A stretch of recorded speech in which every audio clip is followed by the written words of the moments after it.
Hello everyone. In this lecture, I am going to discuss few model questions and their answers for Unit 5 of PGTRB Chemistry examination. Okay, let's get into the questions. Question number 1. For a pure substance in a closed system, dou G by dou P at constant temperature is equal to. Yeah, we know very well for a closed system, dg equal to VdP minus SdT. Okay, for a closed system containing pure substance, dg equal to VdP minus SdT, and it is given at constant temperature. Okay, so at constant temperature dt is 0, right? At constant temperature dt equal to 0, therefore this term becomes 0, so dg becomes equal to V into dP. Bring this dP to the left hand side, so we can write dou G by dou P at constant temperature equal to volume. So the correct option for this question is option C. Okay, for this question, right, you must remember the fundamental thermodynamic relations. Okay, not only for dg, even you should remember for change in internal energy, change in enthalpy, and change in Helmholtz energy. Okay, to answer these types of questions. Okay, then question number 2. Which among the following represent partial molar property? See, any extensive property X can be called as a partial molar property if the change in property with respect to change in number of moles of particular constituents, okay, at constant pressure, temperature, pressure, and at constant number of moles of all other components. Okay, this quantity will give you the partial molar property of that of the property X. Okay, so partial molar property is nothing but change in property X with respect to change in the number of moles of a particular constituent, say ith constituent, keeping temperature, pressure, and number of moles of all other component constant. Okay, so using this in mind, keeping this in mind, if you observe these options, see in option A, we have dou G by dou Na at constant temperature, pressure, and number of moles of all other component constant. So this is a partial molar property. Second one also a partial molar property, right? Whereas third one, dou U by dou N is there, but pressure is not there. See, you have to keep, this is very important, you have to keep temperature, pressure, and number of moles of other component constant, okay, to define a partial molar property. So here we kept temperature and number of moles of component constant, but instead of pressure we are having entropy here, so this cannot be partial molar property. Therefore the correct option for this question is option D, right? B and A both are partial molar properties. Okay, so the correct option for this question is option D, right? Then question number 3. For a system containing n identical, independent, and distinguishable molecules, molecular partition function Q equal to 4 indicates. Yeah. See, we know very well molecular partition function is nothing but number of particles in the ground state divided by total number of particles. Okay. So, if Q is equal to, Q is equal to n by n naught, total number of particles divided by number of particles in the ground state. So Q equal to 4 means, okay, Q equal to 4 means, suppose if I take 100 particles, if I take totally 100 particles, and if 25 particles present in the ground state, then I will get the answer as 4. So Q equal to 4 indicates that 25% of population, 25% of population present in the ground state. Okay, Q is equal to 4 indicates 25% of population present in the ground state and remaining present in some excited state. So the correct answer for this question is 25% of molecules present in the ground state. Okay, yeah. Question number 4. For a Fermi level at temperature above 0 Kelvin, probability of occupying an ith energy level is equal to. Yeah, this is a very interesting question. In the case of Fermi levels, okay, Fermi Dirac statistics, Fermi Dirac statistics, okay. When we apply Fermi Dirac statistics to electron gas in metals,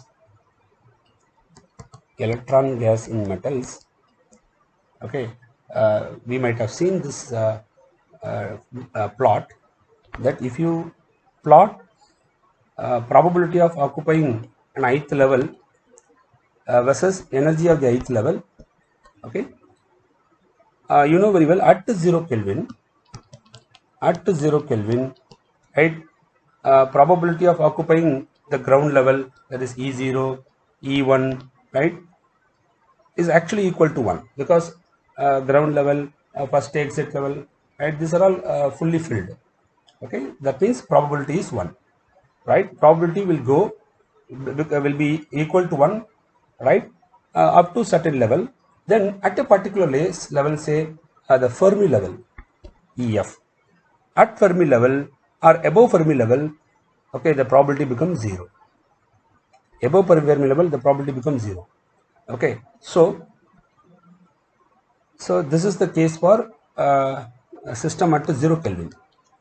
At 0 Kelvin, right, probability is 1 up to Fermi level. After Fermi level, probability becomes 0. But if you go beyond 0 Kelvin, at any temperature beyond 0 Kelvin, okay, at any temperature above 0 Kelvin, what will happen? The probability remains 1 up to certain level, then it decreases and reaches some level where the probability is half. At this point, probability is 0.5, then it goes like this. Okay, see what I am trying to say. If the temperature of the metal, if it is above 0 Kelvin, then probability is 0 up to certain level, then it starts to decreases, right? At the Fermi level, the probability becomes 0.5. Then if you go beyond Fermi level, probability decreases and eventually reaches to 0. Okay, so here just look on the question. For a Fermi level at the temperature above 0 Kelvin, what is the probability? At the Fermi level, right, probability should be 0.5. So the correct option for this question is option B. Okay, yeah. At any temperature, I repeat, at any temperature above 0 Kelvin, probability of occupying a particular ith level or probability of occupying the Fermi level is equal to 0.5. Right then. Question number 5. According to Lewis Rendall rule, Fi, that is the fugacity of ith gas in a mixture. Fugacity of the ith gas in a mixture. See, the general formula is fugacity of ith gas in a mixture equal to fugacity coefficient into mole fraction of the ith gas in the mixture into fugacity of the ith gas in the pure state. Okay, fugacity of the pure gas. Right? This is a general formula. This formula is applicable for ideal gas as well as for real gas. But if I come to Lewis Rendall rule is applicable for ideal gas only. Okay, for ideal gas, this fugacity coefficient is 1. Therefore, you can write fugacity coefficient of the ith gas in the mixture is equal to mole fraction of the gas in the mixture into fugacity of the ith gas in pure state, in pure form. Okay, so the correct option for this question is option A. Okay, yeah, right. Then question number this is also a valid equation. But for ideal gas, this fugacity become equal to 1.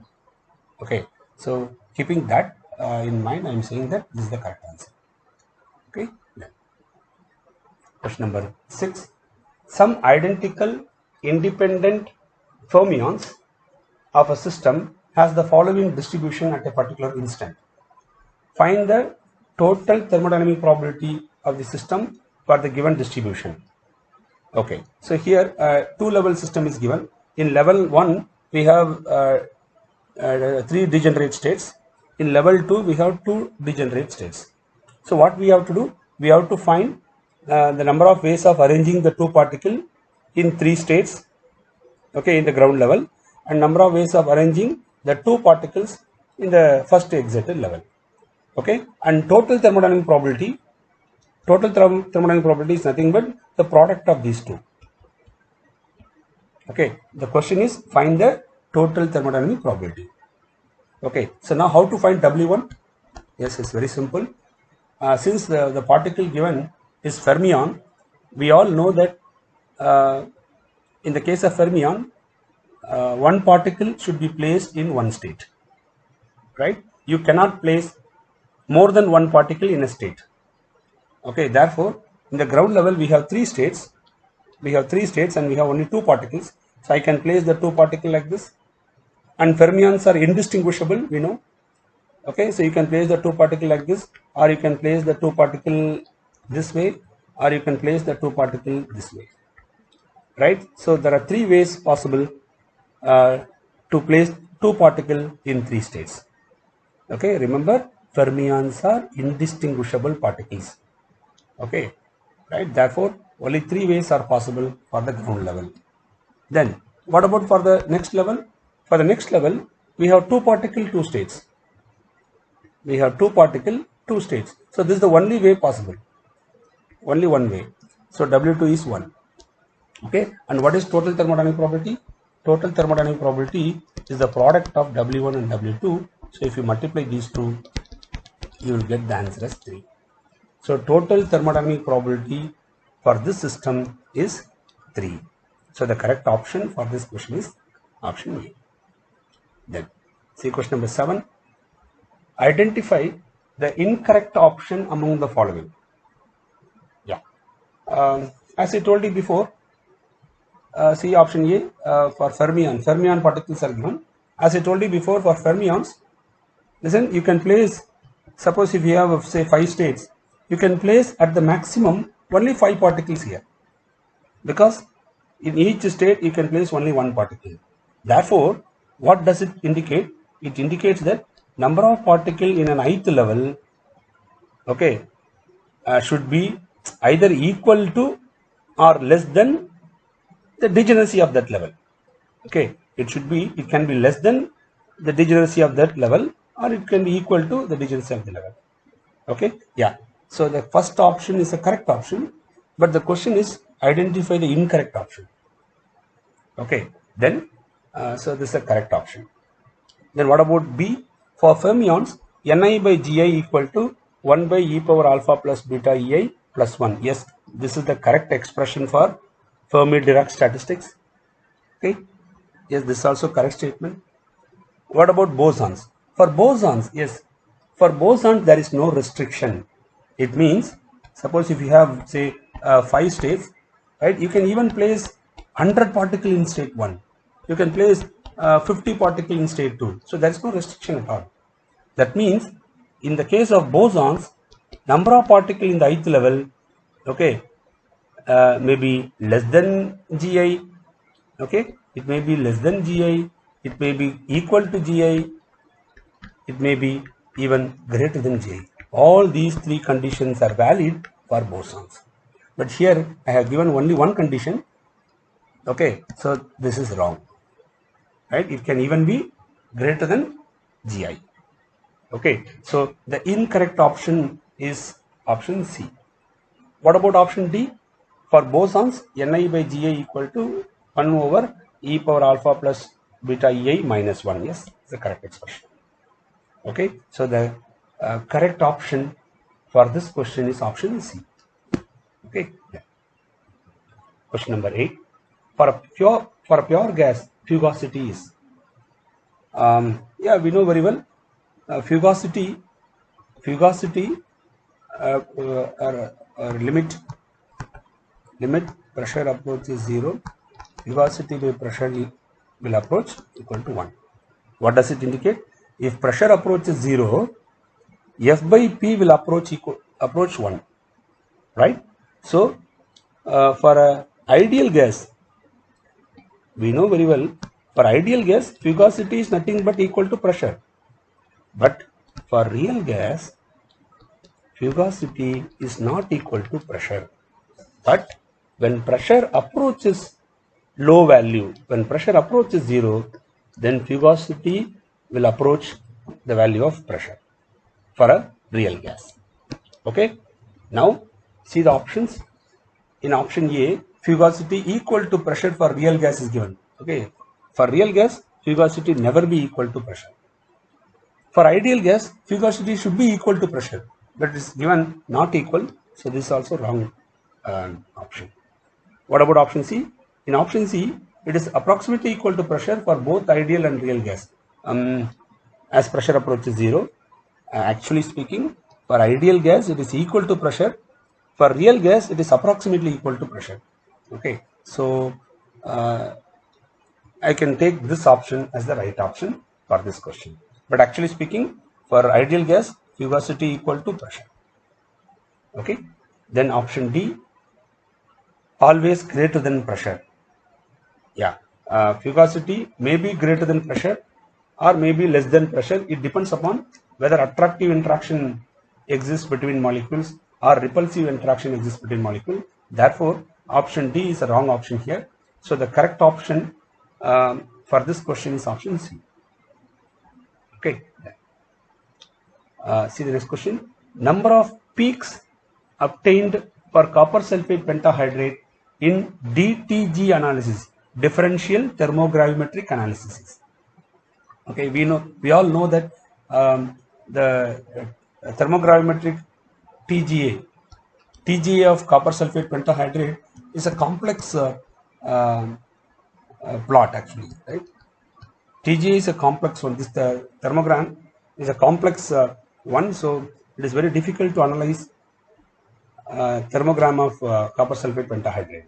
But if you do differential thermogravimetric analysis, a differential thermogram, then you can observe six. You can observe 6 peaks in the spectrum. Okay, so the correct option for this question is option B. Right? Please refer some good books to get some clarity over this. Okay, the correct option is B. Question number 14. The final stable product of copper sulfate pentahydrate, okay, in TGA analysis, in thermogravimetric analysis, what is the final product? Okay, many people thought that it is cupric oxide. No, the final product is cuprous oxide. Okay, this is the correct option. Right? Then, question number 15. Number of inflections obtained in the TGA of calcium oxalate monohydrate is.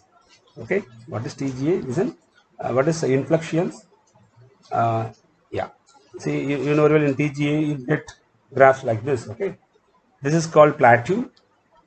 This region is called plateau region, and this region is called inflection. Okay, in the case of calcium oxalate monohydrate, we will get 3 inflections. Okay, just go through the TGA of calcium oxide monohydrate. Okay, and you try to find out whether the answer is correct or not. Okay, yeah. Then see question number 16.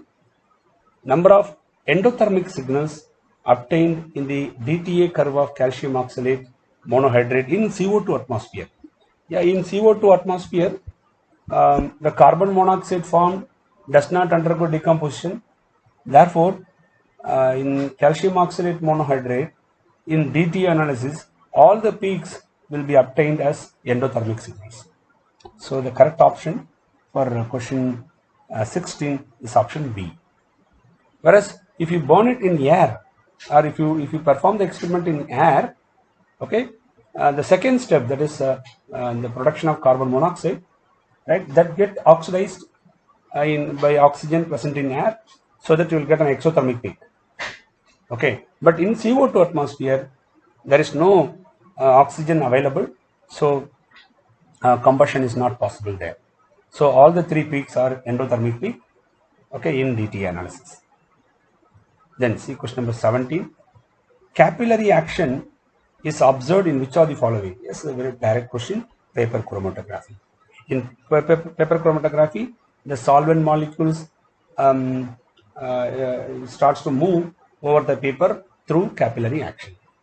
Okay. Question number 18.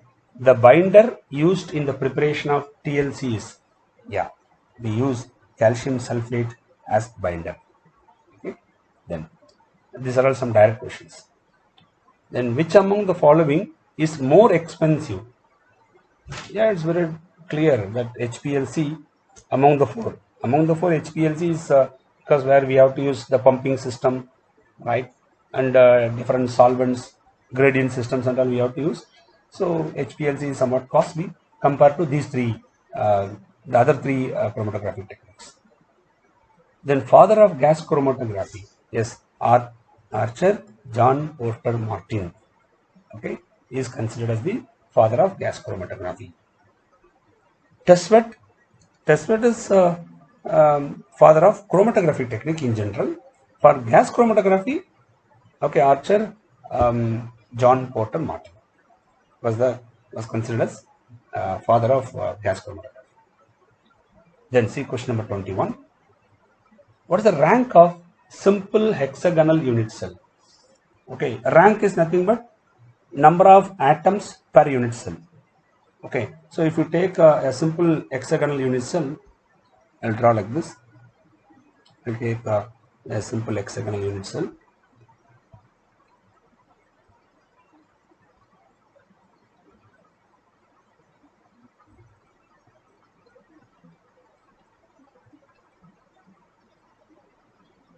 Yeah, this is hexagonal unit cell. In simple hexagonal unit cell, all the corners are occupied by atoms. Okay, all the corners are occupied by atoms, and the top face center and the bottom face centers are occupied by atoms. Apart from this, there will be 3 atoms present at the body center. Okay, so how to calculate number of atoms per unit cell, also called rank? Rank equal to total number of corner atoms. See, we have totally 12 corner atoms. 12 into, okay, each corner atom is actually shared by 6 unit cells. Okay, there is 3 unit cells in the same plane and 3 unit cell above the plane, right? So totally we have 12 corner atoms. Each corner atom is shared by 6 unit cells. Plus then face center atom, right? Face center atoms are shared by 2 unit cell. We have 2 face centers here, so 2 into 1 by 2 plus 3 atoms present at the center, body center. You know very well body center atoms are not shared by other unit cells. Okay, so if you simplify this, you will get the answer as 6. So number of atoms per unit cell of simple hexagonal unit cell is 6. Okay, then question number 22.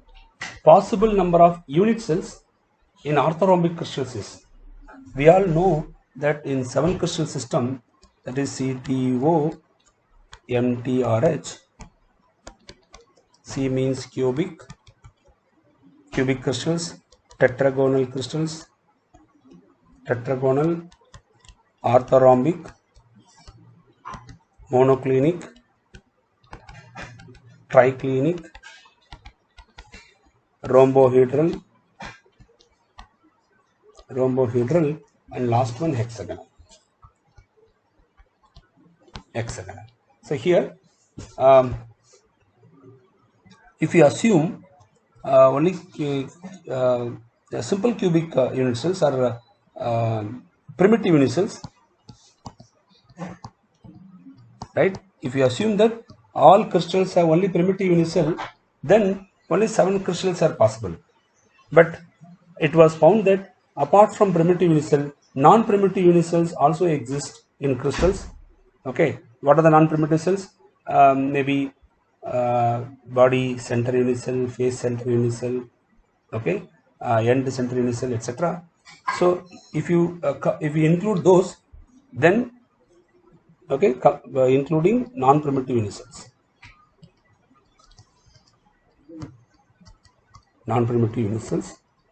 right? So what is the total number of unit cells? So total indicate primitive plus non-primitive, right? The total is this: 3 for cubic, 2 for tetragonal, 3, 2, 4, 2, 1, 1, 1. This is the answer.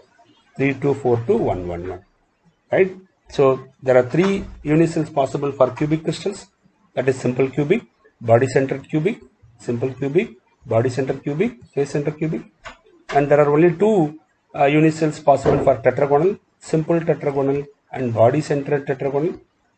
Okay, for orthorhombic crystal alone, we have all the 4 varieties. That is simple orthogonal, body centered orthogonal, face centered orthogonal, and end centered orthogonal crystals.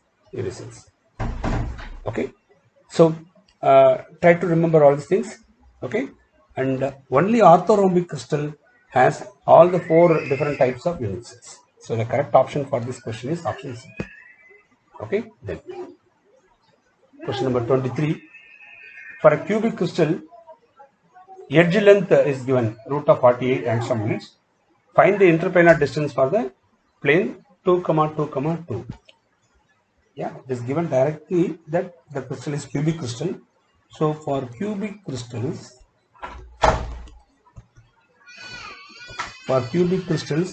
interplanar distance DHKL for HKL plane, interplanar distance can be given as A by root of H square plus K square plus L square.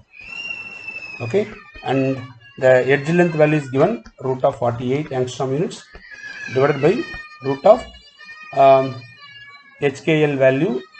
All H value, K value, L value are 2 here. So 2 square plus 2 square plus 2 square.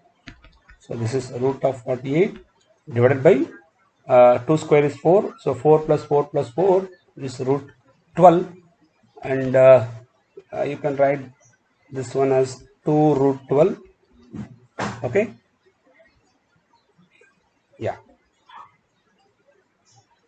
Right. Root of 48 can be written as 2 root 12. In denominator we have root 12. So these two get cancelled. So the correct option for this question is 2 angstrom units. So the interplanar distance between adjacent planes, adjacent 2 to 2 plane is 2 angstrom units. Okay. It's a very simple question. Then see question number 24. This curve indicates whether it is a plane curve. You know very well, plane curve does not contain any peak. Okay, plane curve will appear like this. This is plane curve, and this is called positive plane curve, and this one is called negative plane curve. But here we have peaks. Okay, so we know very well when you move from right to left, okay, in the graph, if trough appears, okay, if trough appears, it indicates it is a negative Cartan effect curve. So the correct option for this question is option D, negative Cartan effect curve, right? Then